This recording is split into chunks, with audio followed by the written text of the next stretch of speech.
로마서 2장 1절부터 11절까지 말씀입니다. 그러므로 시작. 그러므로 남을 판단하는 사람아, 물론 누구든지 내가 핑계치 못할 것은 남을 판단하는 것으로 내가 너를 정죄함이니 판단하는 내가 같은 일을 행함이니라. 이런 일을 행하는 자에게 하나님의 판단이 진리대로 되는 줄 우리가 아노라. 이런 일을 행하는 자를 판단하고도 같은 일을 행하는 사람아, 내가 하나님의 판단을 피할 줄로 생각하느냐? 혹 내가 하나님의 인자하심이 너를 인도하여 회개케 하심을 알지 못하여 그의 인자하심과 용납하심과 길이 참으심의 풍성함을 멸시하느뇨? 다만 내 고집과 회개치 아니한 마음을 따라 진노의 날 곧 하나님의 의로우신 판단이 나타나는 그날에 임할 진노를 내게 쌓는도다. 하나님께서 각 사람에게 그 행한 대로 보응하시되 참고 선을 행하여 영광과 존귀와 썩지 아니함을 구하는 자에게는 영생으로 하시고, 오직 당을 지어 진리를 쫓지 아니하고 불의를 쫓는 자에게는 노와 분으로 하시리라. 악을 행하는 각 사람의 영에게 환난과 곤고가 있으리니 첫째는 유대인에게요 또한 헬라인에게며, 선을 행하는 각 사람에게는 영광과 존귀와 평강이 있으리니 첫째는 유대인에게요 또한 헬라인에게라. 이는 하나님께서 외모로 사람을 취하지 아니하심이니라. 아멘. 네. 로마서 2장은 우리가 마태복음 7장과 좀 연관이 있는 말씀입니다. 예수님께서 산상에서 설교하실 때, 우리 산상 설교하실 때 마태복음 7장에서 특별히 하신 말씀이 뭐냐면 남을 비판하지 말란 얘기를 했습니다. 오늘 우리가 함께 살펴볼 내용은 비판하는 영에 대해서, 우리가 비판하는 영은 무슨 영인가? 어디에서 온 영인가? 이 로마서는 사도 바울이 기록하면서 로마서 1장에는 이방인들의 죄에 대해서 많이 얘기하고 있습니다. 서론적인 부분을 다 제거하면은 대부분이 뭐냐면 하나님을 떠난 죄인의 모습이 어떤 것인지. 여러분, 우리가 부부간에도 싸울 때는 아직은 애정이 있는 때입니다. 그러나 싸우다가 이제 포기 상태가 되면 무관심해집니다. 무관심처럼 무서운 게 없습니다. 로마서 1장에서 죄인의 모습은 뭐냐면 하나님께서 그들의 상실한 마음 그대로 내버려 두었다고 말씀합니다. 하나님이 간섭하지 않으시는 하나님의 버려진 마음, 이것이 죄인들의 모습입니다. 그래서 하나님 없는 사람, 불신의 마음은 언제나 교만합니다. 그러나 하나님을 마음에 둔 사람의 특징은 뭐냐면 그는 겸손할 수밖에 없습니다. 왜냐하면 하나님께서 우리를 살피시는 것을 우리가 보기 때문에 그렇습니다. 성경은 말하잖아요. 내가 왜 네 형제의 눈 속에 있는 티를 빼라고 그러느냐? 내 눈에는 뭐가 들어있다? 들보가 들어있다. 내 눈에 있는 들보는 보지 못하고 어째서 내 형제의 눈에 티를 빼라고 그러느냐? 여러분, 인간이 자아성찰을 통해서 뭘 할 수 있느냐? 그렇지 않습니다. 그래서 성경은 시편 기자는 얘기하기를 하나님 저를 살피셔서 제 속에 죄가 있는지 저를 살펴주십시오. 내가 나를 보는 것이 아니라 진정한 그리스도인은, 진정한 하나님의 사람은 하나님께서 우리를 보시는 것을 보는 것입니다. 교만한 인간은 늘 자기는 잘나 보이고 자기는 남보다 좀 나아 보여집니다. 그래서 나타나는 게 바로 뭐예요? 비판이라고 하는 것입니다. 비판. 여러분, 우리의 삶 속에서부터 정말로 심각한 죄인이 갖고 있는 그 본성의 하나가 뭐냐면은 남을 판단하는 것입니다. 하나님의 성령이 역사하지 않는 모든 사람들의 마음속에는 너무나 자연스럽게 매 순간 매 사람과 매 사건과 이 모든 것들에 대해서 나름대로 판단하는 것입니다. 그래서 그 모든 판단의 기준이 누구냐면 내가 기준이 되는 거예요. 그 얘기 뭐예요? 내가 뭐가 되고 있다?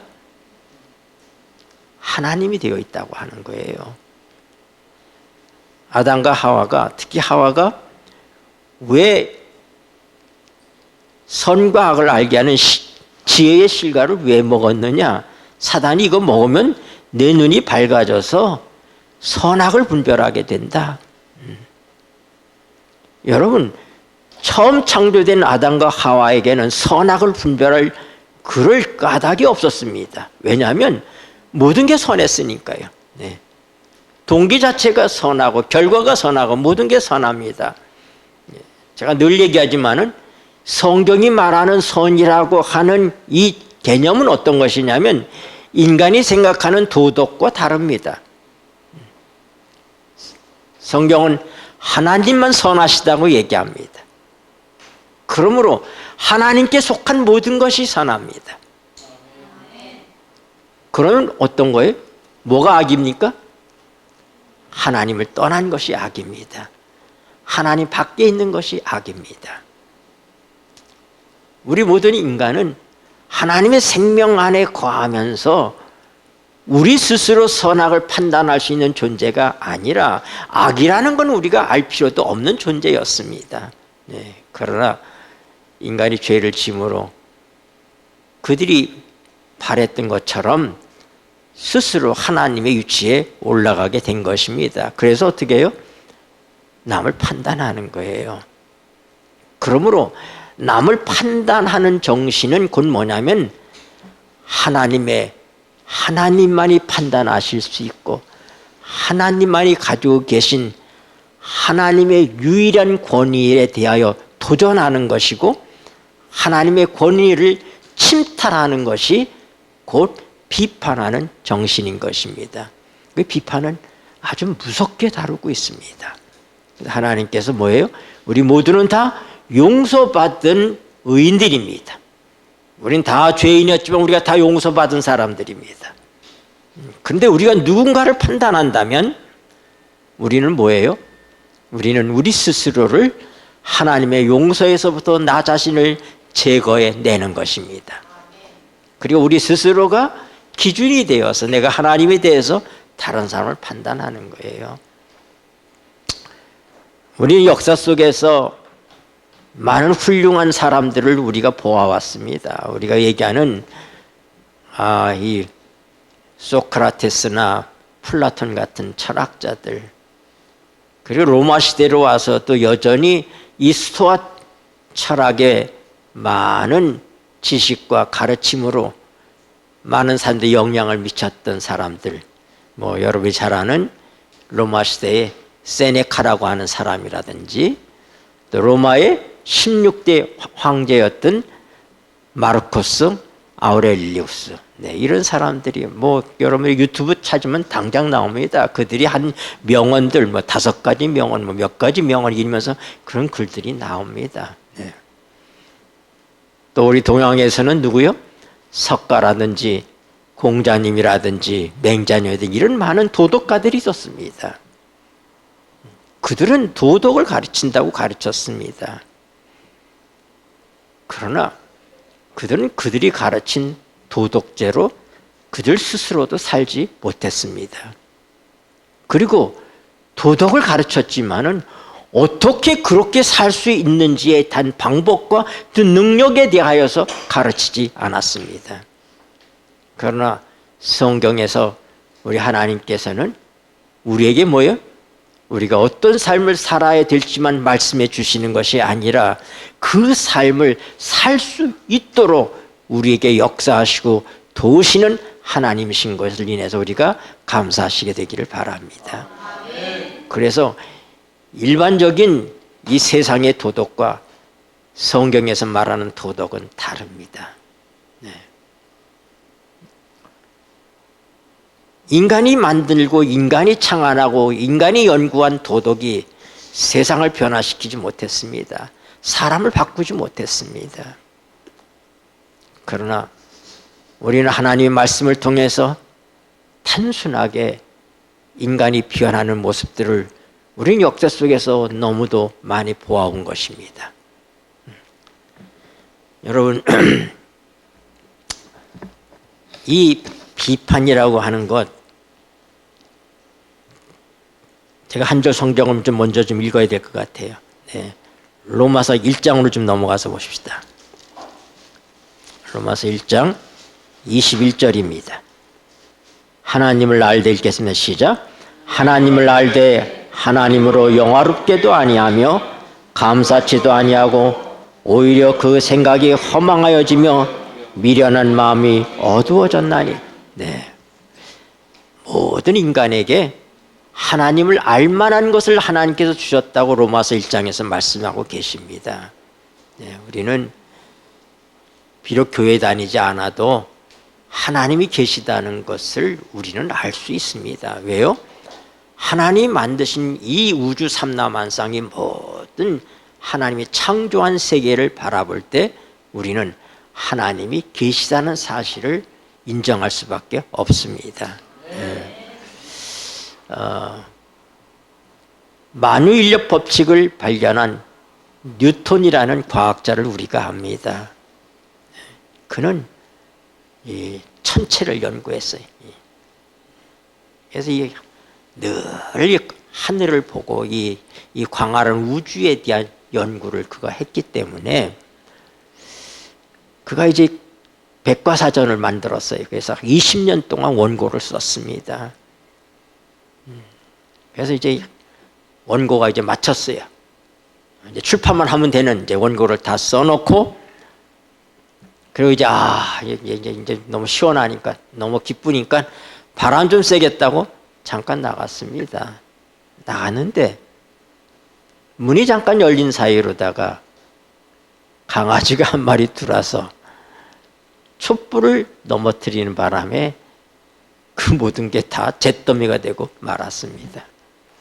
그 잠깐 나갔다가 돌아보니까 그의 연구실이 다 불타버렸어요. 20년 동안 연구해서 이제 출판해야 될 그 백과사전이 다 불타버렸어요. 근데 그 심각성도 모르고 강아지가 와서 뉴턴 앞에서 꼬리를 살살 흔든단 말입니다. 그러니까 뉴턴이 그 강아지를 안으면서 내가 뭘 알겠니? 내가 뭘 알겠니? 여러분 같으면 더 계속 발로 차버리지 않겠습니까? 화가 나서. 네. 그러나 뉴턴은 그 강아지를 끌어안으면서 네가 뭘 알겠니? 하나님이 다시 하라면 다시 해야지. 네. 하나님을 아는 자의 마음이 그렇습니다. 그가 땅만 보고 산 사람이 아니라 하늘을 본 사람이, 천체를 연구한 사람이에요. 이 광활한 우주를 보면서 그는 겸손해질 수밖에 없었던 거예요. 하나님을 아는 사람은 겸손할 수밖에 없습니다. 하나님을 알되 20절에 보면은 창세로부터 그의 보이지 아니하는 것들 곧 그의 영원하신 능력과 신성이 그 만드신 만물에 분명히 보여 알게 되나니 그러므로 저희가 핑계치 못할지니라. 그 말씀 다음에 말씀 21절에요. 하나님을 알되 하나님으로 영화롭게도 아니하며 감쌌지도 아니하고 오히려 그 생각이 허망하여지며 미련한 마음이 어두워졌나니. 성경은 죄를 뭐라고 하냐면 불신이라고 얘기합니다. 하나님께서 하나님을 믿을 만한 그런 모든 것들을 우리에게 주셨습니다. 그런데도 그걸 믿지 않기 때문에 그들의 마음이 어떻게 하게 되었다고요? 허망하게 되었다고. 네. 그래서 하나님을 알지만 하나님을 섬기지 아니하는 알만한 그런 기회들을 많이 주었지만은 그러나 그 마음을 하나님께 드리지 않은 사람들은 결국은 누가 그를 지배하느냐? 네, 하나님이 아닌 거짓 영이 그를 지배하게 됩니다. 그래서 그들은 어떻게 돼?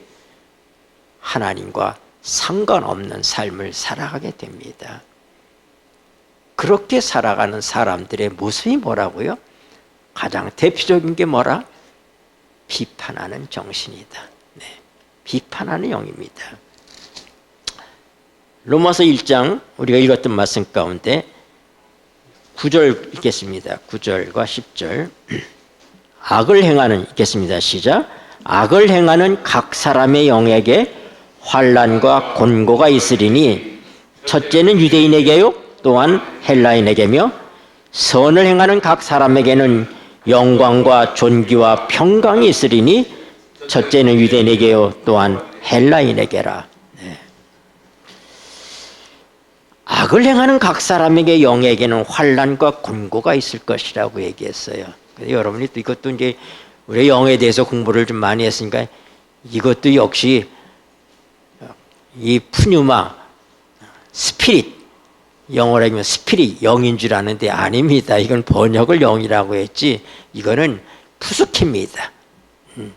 생명, 영혼. 네. 그래서 번역을 영이라고 번역했지 원문으로 보면 이건 뭐라고요? 영혼이라고 얘기해야지 돼요. 네. 그 생명, 우리가 갖고 있는 우리의 생명, 다시 얘기해서 우리의 지정의를 얘기합니다. 네. 우리의 모든 삶은 우리의 어디서 와요? 우리의 마음에서부터 시작됩니다. 마음에서부터 다른 사람을 판단하고 마음으로 맞듣게 하고. 네. 여러분, 그러나 그 마음을 여기 영이라고 표현했지만 이 마음, 이 영혼을, 이 혼을 누가 다스리고 있느냐? 악한 영이 다스리고 있다 이 말입니다. 그래서 비판의 영은 하나님이 주신 영이 아니라는 사실을 우리가 알아야지 됩니다. 로마서 2장 1절에 우리가 다시 보면은 그러므로 남을 판단하는 사람아 물론 누구든지 네가 팽개치 못할 것은 남을 판단하는 것으로 네가 너를 정죄함이니 판단하는 네가 같은 일을 행함이니라. 남을 판단하는 것은 자기를 심판하는 것입니다. 하나님 앞에서. 네. 얼마나 두려운 것입니까? 네. 우리는 쉽게 남을 판단합니다. 근데 여러분 이 판단이 얼마나 위험한지 우리가 알아야지 돼요. 네. 이 판단하는 인간이 판단하는 그 판단 속에서는 여러분 어떤 것들이 있느냐면은 남을 정죄하는 영, 이 비판하는 영은 그것은 자기를 의롭다고 인정하는 그런 영입니다. 다른 사람을 잘못됐다고 비판할 때 여러분 인간 사이에서의 모든 문제들이 뭐예요? 가정 사이에서도 뭐 갖고 싸워요? 우리가 다 남편을 비판하고 아내를 비판하고 그러는 데서부터 문제가 발생하는 것입니다. 네. 근데 우리가 이 비판하는 것을 두렵게 알아야지 됩니다. 비판하는 것은 자기를 하나님께 비판해 주십시오 하고 하나님의 비판에 하나님의 심판에 자기를 내맡기는 것입니다. 우리는 비판받아 마땅한 사람들이지만은 하나님께서 우리를 용서하신 사람들이에요. 그래서 하나님께서 우리를 정죄하지 않는다고 그러셨어요. 네. 로마서 8장 33절. 33절, 34절 읽겠습니다. 누가 능히 읽겠습니다. 시작. 누가 능히 하나님의 택하신 자들을 송사하리요. 의롭다 하신 이는 하나님이시니 누가 정죄하리요. 죽으실 뿐 아니라 다시 살아나신 이는 그리스도 예수시니 그는 하나님 우편에 계신 자요 우리를 위하여 간구하시는 자신이라. 네. 여러분, 우리가 요한복음 8장에 보면은 간음 현장에서 잡혀왔던 한 여인이 있습니다. 네. 사람들은 그를 죄인이라고 끌고 왔습니다. 그리고 뭐라고요? 이건 모세의 법에 의하면은 이런 사람은 돌로 쳐서 죽여야지 됩니다. 하고 끌고 왔어요. 근데 우리가 다 아는 것처럼 예수님께서 어떻게 해요? 그들이 파놓은 함정, 예수님께서 죽이지 말라 하면 예수님은 모세의 법을 어기는 사람이 되는 거예요. 그 나라의 국법을 어기는 것입니다. 죽이라 하면은 로마의 법을 어기는 거예요. 이 사람은 지금 유대인은 로마의 통치하에 있는데 유대인은 스스로 사형을 집행할 수가 없어요. 네. 예수님이 십자가에 죽으실 때 누구의 허락 속에서 십자가에 죽으셔요?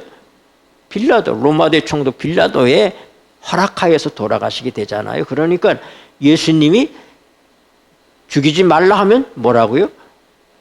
나라의 법, 유대 나라의 법을 어기는 것이고 모세의 법을 어기는 것이고, 죽이라 하면은 로마의 법을 어기는 거예요. 예수님을 곤란하게 하기 위해서 일부러 아예 한 창녀를 끌고 온 것입니다.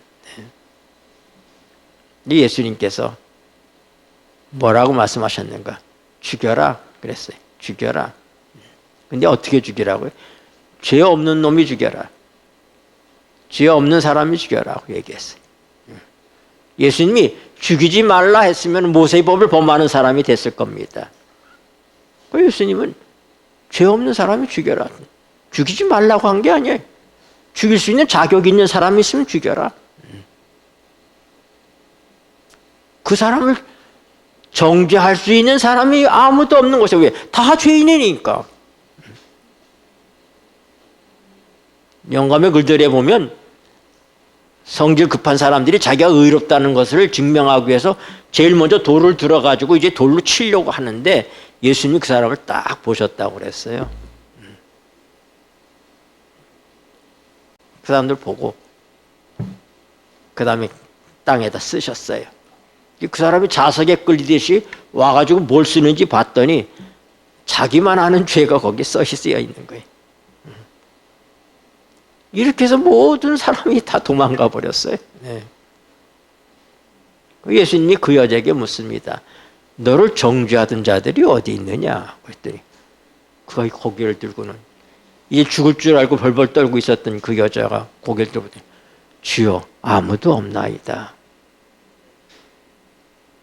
여러분, 죄 없는 자는 누구밖에 없어요? 예수님밖에요. 이 수많은 사람들, 이 여자를 정죄할 수 있는, 죽일 수 있는 권한이 없습니다. 죄 없는 자는 예수님밖에 없어요. 예수님만 이 여자를 심판할 수 있어요. 근데 죄 없으신 그 예수님께서 뭐라고 얘기해요? 나도 너를 정죄하지 아니하노니 다시는 죄를 짓지 말라. 정죄는, 비판은, 심판은 하나님만 하실 수 있는 것입니다. 요한복음 5장 26절 보십시다. 요한복음 5장 26절. 26절, 27절 같이 읽겠습니다. 시작. 아버지께서 자기 속에 생명이 있음 같이 아들에게도 생명을 주어 그 속에 있게 하셨고 또 인자됨을 인하여 심판하는 권세를 주셨느니라. 아멘. 하나님께서 예수님을 이 땅에 보내실 때 인간으로 보내셨기 때문에 예수님은 본래 하나님이시지만은 하나님의 생명은 반납하고 하나님의 생명은 그의 인성 속에 숨겨졌기 때문에 하나님께서 하나님의 생명을 그에게 줘서 보내셨다고 그랬어요. 그리고 그가 뭐가 되었기 때문에 사람이 되었기 때문에 심판하는 권세를 하나님께서 주셨다. 그러니까 예수님 뭐예요? 예수님 심판자이십니다. 아버지께서 예수님에게 심판하는 권세를 주셨습니다. 그런데 그 예수님께서 뭐라고 말씀하셔요? 나도 너를 정죄하지 아니하노니. 하나님이 정죄하지 않는 자를, 하나님이 송사하지 않는 자를 누가 송사하고 하나님을 정죄하지 않는 자를 누가 정죄할 수 있느냐? 바울사도는 로마서 8장에서 우리가 조금 전에 읽지 않았습니까? 그러면 우리가 남을 비판하고 정죄하는 거, 여러분, 비판은 비판에서 끝나지 않습니다. 비판은 많은 경우가 편견에서 옵니다. 비판과 정당한 비판과 혹평은 다릅니다. 네. 제가 요즘 트로트니 여러 가지 음악들을 이렇게 해가지고 심사원들이 심사하고 그러는 것들을 우리가 텔레비에서 봅니다. 근데 참 그 심사원들이 말을 지혜롭게 잘합니다. 마음 상하지 않으면서도 지적해야 될 것들을 지적합니다. 이것은 죽이는 비판이 아닙니다. 이거는 비평입니다. 그건 감상의 일종의 appreciation, 영어로 얘기할 때 appreciation이에요. 네. 그들을 위해서. 그러나 우리가 보통 말하는 비판은 혹평인 것입니다. 네. 그 사람의 발전을 위해서, 그 사람이 더 나은 일을 위해서 비판하는 것이 아니라 그 사람을 죽이기 위해서 혹평하는 것.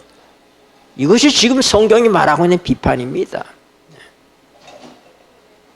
그리고 그 많은 비판은 뭐냐면은 자기가 갖고 있는 편견에 사로잡혀 있어요. 우리나라도 이제 다문화 사회가 되어갑니다. 우리 교회도 지금, 적어도 우리 교회 지금 6나라 사람들이 함께 예배를 드립니다. 우리 다 각자의 문화가 다릅니다. 근데 어떤 사람들이 우리같이 하지 않는 것들에 대해서 비평합니다. 그래서 이 많은 비평은 뭐가 문제냐면은 편견, 자기가 갖고 있는, 내가 생각하는 대로 외국인들이 그렇게 행동하지 않으면 비판하는 거예요. 네. 우리 지난번에 쫄치남 축제할 때 5,000명 이상의 사람이 모였어요. 사실상 이병호 장로님이 그 쫄치남 축제를 위해서 우리 이 관공서에 가서 여러 부서의 책임자들을 만나서 얘기하니까 그들이 집회를 하면은 사람들이 갑자기 많이 모이니까 몇천 명이 모이니까 화장실이 다 용납이 안 되니까 그냥 용변을 아무데나 본다든지 지저분하게 한다든지 여러 가지로다가 해서 허락을 안 하려고 하니까 그때 우리 장로님이 하신 말씀이 우리도 옛날에 그랬다. 우리의 과거를 잊어먹습니다. 네. 우리가 지금 현재 우리의 모습 속에서 다른 사람을 판단하려고 하는 거, 이 다문화 사회를 우리가 접어들면서 다국가의 사람들, 다른 문화적 차이, 그 모든 것들에 대한 우리가 이해가 있어야지 됩니다. 우리에게 진정한 그리스도인 정신이 우리 속에 있어서 그들을 품을 수 있어야 된다, 이 말입니다. 여러분, 사랑은 모든 허물을 덮는다고 그랬어요. 남을 비판하는 것은 뭐예요? 뭐가 없기 때문에 그렇습니까? 사랑이 없기 때문에. 네. 그래서 우리가 결혼하기 전에는 그저 내 여자친구가 모든 게 하는 게 다 좋아 보이고 칭찬하고 그러는데 세월이 지나가면서 어떻게 되는 거예요? 단점이 보이고, 그래서 그걸 지적하고. 왜 그래요? 사랑이시고서 그렇지. 근데 우리는 원래 사랑이 없는 존재들이에요. 우리가 말하는 우리 사랑이라고 하는 것은 마치 물동이 속에 있는 물과 같아요. 퍼쓰고 나면 없습니다. 하나님만이 사랑해. 하나님이 사랑의 원천입니다. 그분이 우리 속에 있을 때에 샘솟듯이 하나님의 사랑이 우리를 통해서 다른 사람을 사랑할 수 있도록 하는 거예요. 그래서 성경에 사랑에 대해서 말하고 있는 성경이 고린도서 13장이죠. 네, 그래서 처음에는 부정적인 단어들이 나와요. 네. 사랑은 뭐뭐 하지 아니하며, 사랑은 뭐 하지 아니하며, 뭐 이렇게 이런 식으로 얘기하죠. 그러나 이제 사랑의 긍정적인 측면을 얘기하면서 뭐라고 얘기하냐면은 사랑은 모든 것을 바라며 모든 것을 믿으며.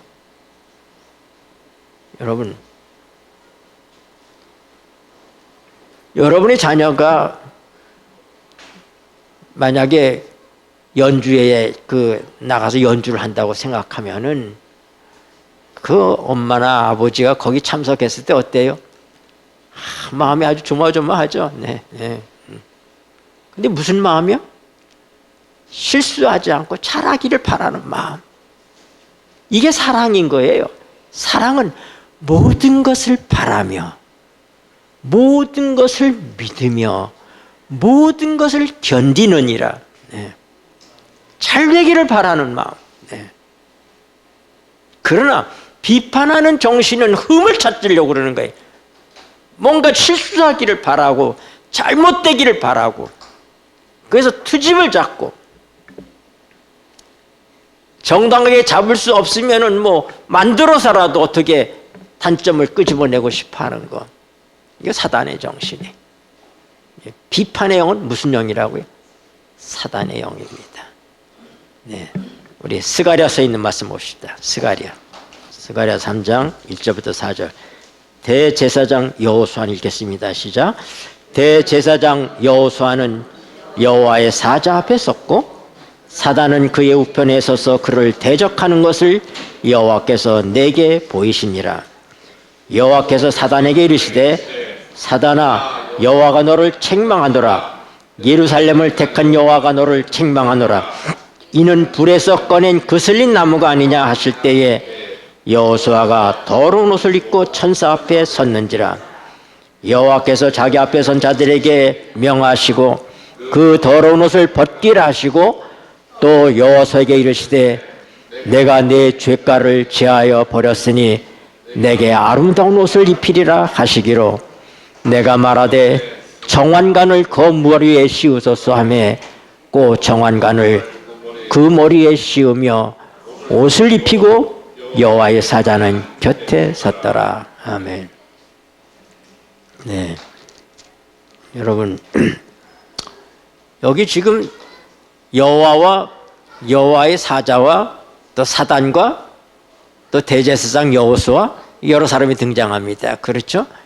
대제사장은 이스라엘을 대표하는 그런 사람이에요. 네. 대제사장은 지금 예수님 우리의 진짜 대제사장 하늘에 계시잖아요. 그럼 뭐예요? 우리 인간을 대표하는 사람으로 있는 거예요. 근데 인간 대제사장 여호수아가 하나님 앞에 있는데 누가 참소합니까?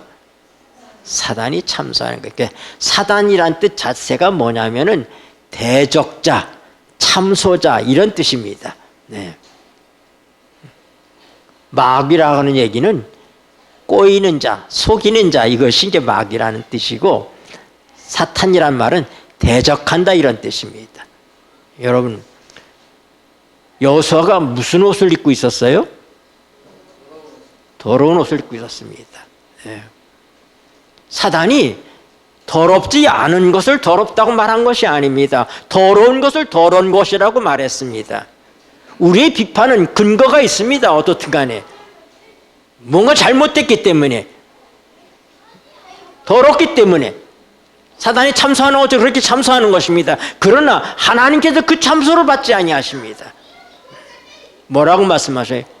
저는 그슬린 나무가 아니냐. 불구덩이에서 끄집어낸 그슬린 나무가 아니냐. 내가 네 죄가를 다 제하여 버렸다. 그에게 새 옷을 입혀주십니다. 깨끗한 옷을 입혀주시고 정한간을 씌워주십니다. 여러분, 남을 비판하고 남을 대적하는 정신은 사탄의 정신입니다. 우리의 마음속에서부터 무언가 내 가까운 사람이든 또는 상관없는 사람이든 마음속에서부터 불평이 생기고 비판하고 싶은 마음이 들고 일어나는 것은 내 마음속에 하나님의 영이 역사하는 게 아니라 거짓 영이, 사단의 영이 역사하고 있다는 사실을 여러분이 잊지 않게 되시기를 바랍니다. 그래서 여러분들은 속히 하나님께 기도해야지 돼요. 하나님, 내 마음속에 일고 있는 저 사람을 좀 비판하고 싶은 이 마음, 저 사람을 좀 나무라고 싶은 이 마음, 저 사람을 추궁하고 싶은 이 마음, 이유가 없는 게 아니에요. 대제사장 여호수아가 더러운 옷을 입고 있었습니다. 이유가 있습니다. 타당한 이유가 있습니다. 잘못됨이 있습니다. 그렇기 때문에 비판하고 싶은데 하나님은 그것을 금하십니다. 왜요? 내가 다 용서했다. 하나님이 용서했는데 내가 정죄한다면, 내가 비판한다면 그것은 하나님의 권위에 대한 도전인 것입니다. 하나님의 판단에 대해서 우리가 거부하는 것입니다. 하나님을 대적하는 거예요.